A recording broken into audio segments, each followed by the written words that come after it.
Today we have an interesting topic. Very interesting topic at that, right? Today we are going to be discussing whether Jamaica was robbed. St. Kitts and Nevis just stole their title, Rastafarian. Yeah. Was Jamaica robbed? For almost 100 years, one nation has been the absolute center of Rastafarian faith. It's the birthplace of the movement, the home of its prophets, and the cradle of its world-changing music. Jamaica, right? Reggae. But in a move that shook the Caribbean, the tiny island nation of St. Kitts and Nevis made a bold, audacious declaration. They claimed the historic title that everyone, and I mean everyone, automatically associated with Jamaica. On March 2026, that's just the other day, the government of St. Kitts and Nevis declared it was the first country in the Caribbean to formally recognize the Rastafari faith in the law of St. Kitts and Nevis. That's a big deal. The headlines called it a historic and transformative step. Historic and transformative step. But almost as fast from the heart of Rastafari's birthplace, Jamaica pushed back immediately, and with good reason. Its government basically said, hold on a minute, we appreciate the gesture, but we did that decades ago. But did they? Did they? So, what's going on here? Who's telling the truth? We're going to find out today.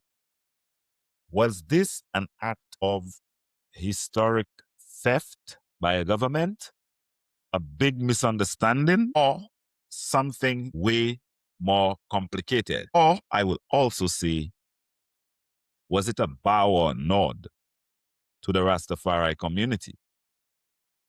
In this podcast, we're going to cut through the noise, the headlines, and the national pride, because that's a very big deal and no one's going to back down. We'll break down what really happened, looking at laws, history, and decades of struggle. And I promise the answer will surprise you, because it's a story that reveals so much about what recognition really, really means, and the long, hard road to justice. It's a very interesting story. Right?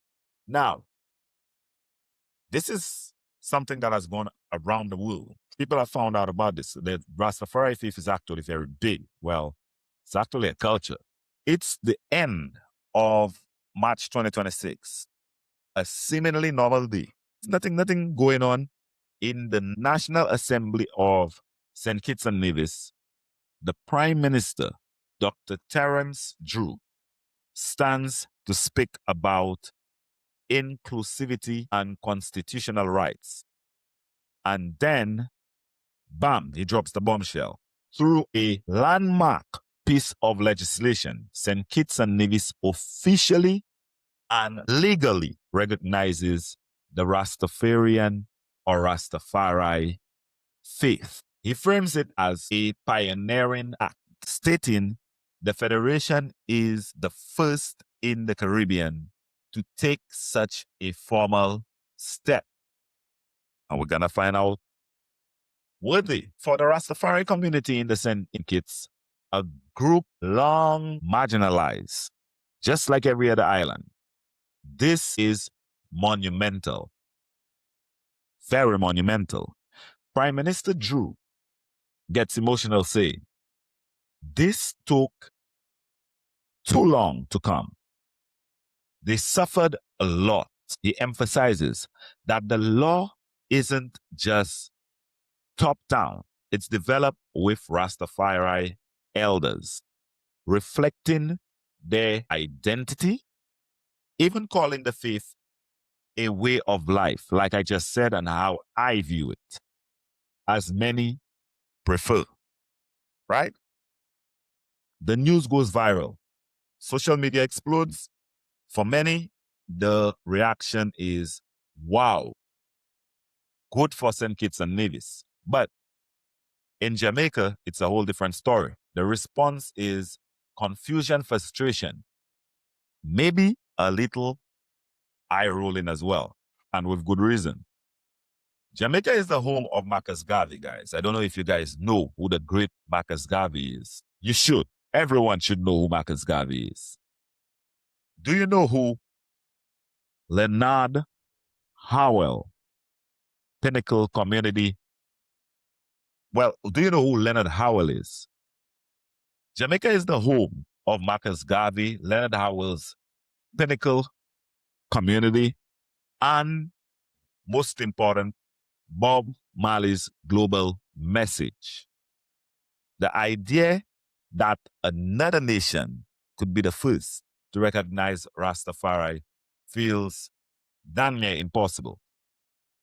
Jamaica's Minister of Culture, Olivia Grange, welcomes the move, but corrects the claim. Jamaica had recognized Rastafari decades ago through constitutional law and legal reforms. And just like that, a moment of celebration in one nation sparks a debate over history and the meaning of recognition. Very, very interesting, to say the least, right? Now, the case for St. Kitts. To understand St. Kitts and Nevis's claim, we have to look at the Rastafari Rights Recognition Bill. This isn't symbolic. It's a targeted, comprehensive law. Think of it like this. A constitution may guarantee religious freedom, but a specialized law gives specific protections. That's what St. Kitts and Nevis did. That's what Jamaica should have done, in my opinion. Here's what the bill does. Registration of tabernacles. Worship spaces can now register legally in St. Kitts and Nevis. Rastafari tabernacles, that is, with the same status as a church, a mosque, or a synagogue. That makes sense, right? Anti-discrimination protections. It's illegal to discriminate against Rastas in schools, workplace, or public services. Kids aren't denied admissions. Adults aren't denied jobs. Sacramental cannabis use. Cannabis is a holy sacrament. This law protects its cultivation and use in registered tabernacles. No more criminalization in St. Kitts and Nevis if you are Rastafarian. Prime Minister Drew emphasized community input. The law reflects real-life practices and needs, right? From St. Kitts and Nevis' perspective, this is a clear, enforceable, historic first. A single comprehensive legal act dedicated to recognize Rastafari rights. Guys, I think Jamaica can learn a lot from this. And St. Lucia, Trinidad, Barbados, Grenada, Antigua, Virgin Islands, Bahamas, Dominica, Martinique, Guadeloupe, and all the rest of the islands. That's my opinion and Island Vacations' opinion, right? Now, let's take a quick pause to shout out our sponsors, Island, IVTA, we're sorry about that, store.com. That is our store. We want you to check it out. Stylish travel-ready apparel, perfect for your next island adventure. Check it out, www.vtstor.com. Check in the link in the bio. Next, we want to also big ups to our other sponsor, Island Vacation Transportation. They offer seamless airport transfers and corporate travel solutions in Central Florida and throughout Florida. All right, helping travelers And businesses plan smarter, stress-free trips with a personal touch of global insight. Now, I want you to check in with them today. Check out www.islandvacationtransportation.com, right? I want to say thank you to our sponsors. Now, I want to get back into the show. I want to discuss this a little bit more. The Jamaican rebuttal. Jamaica claims it's deeper rooted in decades of struggle. It's not about a single press conference. It's a story of history, law, and perspective. Constitutional protections. Jamaica's Charter of Fundamental Rights guarantees freedom of belief to all citizens, including Rastas. That's a very interesting statement, including Rastas. Like there's some separate beings? Okay. 2013, Church of Haile Selassie, the First Act, gave legal status to a specific Rastafari church, allowing property ownership and representation in court. 2015, Dangerous Drugs Amendment legalized sacramental use of cannabis for Rastafari, a major milestone protecting the faith's sacred practices long before the St. Kitts Bill. I think the St. Kitts Bill is a little bit different, or a lot different, and the names of the bills are much more welcoming, I would say. Yes. Now, and there's a historic way. The Coral Gardens Massacre of 1963. Yes, I'm going to discuss it. Was a brutal crackdown. Hundreds of Rastas were beaten, tortured, and imprisoned. Y'all need to know about this stuff. This is how all the Bob Marley and all these things came about. Peter Tosh. Let's not forget Peter Tosh. These things happen in Jamaica. And still, you see now that there are people with locks all around the world. That's the survival of the Rastafarian culture. That's why I think it's not okay that maybe St. Kitts should just take that title. But they've named and they've put something in place that Jamaica hasn't done. And the rest of the world should do. Every country in Africa should do it, and every country in the Caribbean should do it. Matter of fact, it should be a worldwide thing, but everybody's not a Rasta that has locks, right? Now, the sacred locks of the Rastas were cut at that time. So let me go back and repeat that to you so you'll understand what I'm trying to emphasize. There's this historic weight in Jamaica of something that happened. The Coral Gardens Massacre. Yes, a massacre in 1963. It was a brutal crackdown of hundreds of Rastas. They were beaten, tortured, and imprisoned. Yes, those same people that's all about love and just smoking their weed and staying peaceful.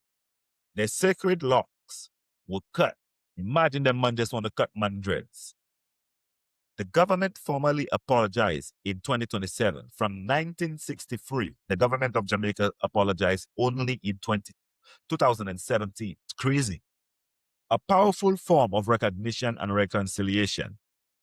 From Jamaica's perspective, St. Kitts didn't steal a title. They simply codified protections that Jamaica had been building incrementally for decades. I think they took too long to do it because that's where Rastafarian started. Reggae has been the single catalyst that has propelled Jamaica to a whole different stratosphere. Not very many countries in the world have their own music, culture, religion, even though we even consider Rastafari to be a religion of certain people, right? So that's what makes Jamaica great. I want you all to understand that. I'm from St. Lucia, but we have big respect for Jamaica because of that. Well, I have big respect for Jamaica. And then you have people like Marcus Garvey, Bob Marley, Usain Bolt that come out of Jamaica. Phenomenal, man. On a whole different level, whole different spectrum. So we definitely give a big ups to Jamaica for what they've presented to the world. But y'all should have legalized that copyright, put the laws in place, everything already, because this belongs to Jamaica. Okay? Rasta belong to Jamaica. And y'all should be proud about it. Now, We decided to discuss about this because I am a Rastafarian and I am a teacher's child from the island of St. Lucia. I was not raised like this. I was raised as a Christian kid. But you check me, when I travel around the world, we're around all different religions, all through the Mediterranean, all those kind of places, Alaska, Central America, South America, the Caribbean, and learned that what I learned was wrong and it's not true. And I need to unlearn and relearn and reprogram. So that's what we've been doing. And then now we come and present it to the world. Different topics, different things that people need to know about, but it's your opportunity and your option to decide to believe what you want to believe, what works for you. Check me? So we're not blaspheming against anything or anybody. But in this case, it's amazing that St. Kitts actually put those specific laws in place. And these are laws that Jamaica put in place to a specific degree, but they never fully developed and put it out there fully the way St. Kitts and Nevis have presented it, which is amazing, but they can't take that title. I don't think so. I don't think that's right. Okay. Now let's go into the historical context. The long road to recognition. Recognition isn't just about law, it's about history. Rastafari was born in Kingston, inspired by the great Honorable Marcus Garvey and Emperor Selassie I, Leonard Grong Howell, Pinnacle Community, challenge colonial oppression. That's what Rasta is about. So, the main people around the Rastafari movement they started in the 1930s, and that was in Kingston, Jamaica. And it's inspired by Marcus Garvey, and he's a great guy to learn and read about. His story on this earth was amazing. It was inspired by Haile Selassie I and Leonard Grong Howell. Their Pinnacle community challenged the colonial oppression. That's what Rasta is about. Persecution was relentless. Dreadlocks was criminalized, ganja punished, entire communities were harassed. The Coral Gardens massacre left hundreds injured and traumatized. But the culture survived. Rastafari culture survived. Reggae music with Bob Marley, Peter Tosh, and Burning Spear brought Rastafari philosophy to the entire world and maybe the universe. And the global visibility was political and legal change. The 2013 Incorporation Act, the 2015 Cannabis Protection, and the 2017 Apology. Jamaica's first is built on the layered journey: culture, law, and historical justice, all intertwined. Very, very introspective. Now, let's take another quick break to just say some quick thanks to our sponsors and pay some bills. I want to say thanks to CozyEarth.com. Yo, they got some luxury beddings and loungewear for post-travel relaxation or pre-travel relaxation as well. Yes, they got bed sheets made out of bamboo. Very comfortable. All the beds in our house actually got it right now. Next, we want to say thank you to our sponsors. Also, don't forget to go to CozyEarth.com and let them know we sent you at Island Vacation Travel Podcast. Use our code Island Vacation.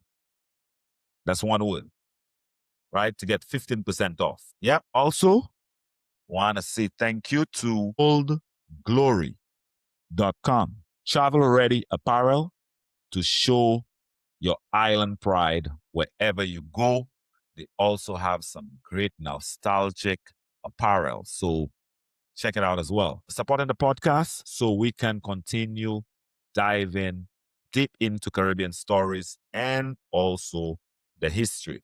So just let them know whether it's oldglory.com or CozyEarth.com that Island Vacation Travel Agency sent you, Island Vacation Travel Podcast sent you, and use the code Island Vacation. That's one word for 15% off, right? Don't forget to check it out. Now, let's get right back into the podcast, man, because this topic is really interesting and really close to me personally. Now, the plot twist. What does first actually mean? Really? What really does first actually mean? So, who is really first? It depends on the definition. Yeah. St. Kitts and Nevis, first by pen stroke, single comprehension legislation. Clear, modern, and enforceable. Jamaica, on the other hand, first by history and precedent. Very important. Birthplace of Rastafari, site of persecution, and nation that built decades of legal recognition. Think of it like aviation. The Wright brothers were the first to fly, right? But the first commercial airliner made the flight accessible to millions. Does that make sense? Both are the first, just different kinds of first. So it's pointless arguing those kind of debates. Conflict arises when the same word first is applied to different forms of recognition. St. Kitts created a legal blueprint. Jamaica laid the foundation through lead history, legal reform, and cultural influence. Both are historic and also valid. What do you think? What do you think? Tell me what you think in the comments. What do you think about that opinion? Because there can be more than one first, like I just explained. All right. Now, want to shout out to Sconi.com. That's skoni.com for their travel accessories and lifestyle products for seamless trips. They have some spikeless golf shoes. You got to check it out. If you play golf, check out sconi.skoni.com and use our code Island Vacation and let them know we sent you to get 15% off as well. We also, Island Vacation Travel Agency, we want to say thank you as well. This is the home of the whole business, helping travelers and businesses plan smarter, stress-free trips with personal touch and global insights. So don't forget to check out the travel agency as well for your travel consultation, etc. www.islandvacas.com. ISLANDVACAS.com. Now, we had a very, very, very interesting and informative podcast today. Quite some stuff to learn for those who didn't know about Rastafarian and the history of Jamaica and how far it goes back and what they've been through for people to be able to wear locks out in the first world countries. So let's just wrap it up. So let's ask, was Jamaica really raw? I say no. Did St. Kitts and Nevis steal a title? No, they didn't either. Two nations, two paths, one goal. Recognition and protection for the Rastafari faith. One by law, one by history. Both are significant. It's remarkable. It's a remarkable movement. It is amazing that this is happening. The Caribbean is evolving, and recognition is not abstract. It's law, culture, and history in action. Who has the stronger claim, would you say?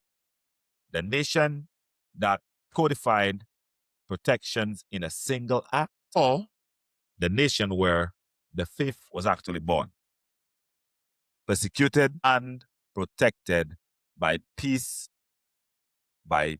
over decades, right? Let me know in the comments. Let me know in the comments. Let's discuss respectfully, that is, because we're Rastafari right now. Let's be respectful. Keep the conversation alive, guys, and celebrate the progression of Rastafari movement across the Caribbean. That is how we're going to be able to have those laws passed across every country. I am from St. Lucia. We represent St. Lucia. St. Lucia has already reached out to me quite some time to find out information about marketing and integrating the Rastafari movement into tours and into the tourist space. So That is very welcoming to say.